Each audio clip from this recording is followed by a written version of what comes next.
Now at 5, blue skies in Omaha. However, much of the area is still reeling from the wicked winds and in some places a tornado that roared through on Friday night. Power crews work around the clock to restore electricity. And for many others, it's a third day spent cleaning up the incredible mess. We have team coverage of that effort.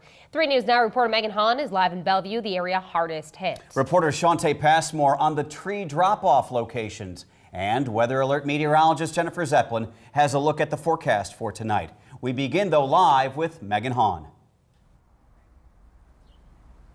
Thanks, Craig. Chris Lay and his wife, his brother-in-law, and his children were all home at the time when the storm ripped through the second story of their home. His 2 children were upstairs at the time, a 3-year-old and a 4-year-old. And if you take a look right over here, that was his 3-year-old, his youngest child's bedroom. Not much left of the walls right there. He says the sirens were going off, and at the last minute, his wife grabbed his children, running down the stairs to the basement, shutting the door just moments before the second story was demolished.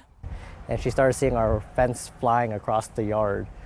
So right then she took the kids and ran downstairs, and as soon as she got into the basement, the top of our house just went with it. So she was probably seconds away from being taken away.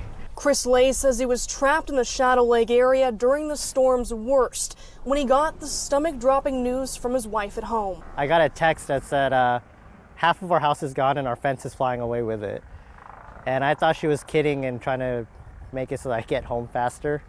So I kind of was like, okay, don't worry, I'm locked down, and then I didn't get response back. And then she's like, no, I'm not kidding. The house is gone. The Lays have another baby on the way, and they're planning on setting up a nursery.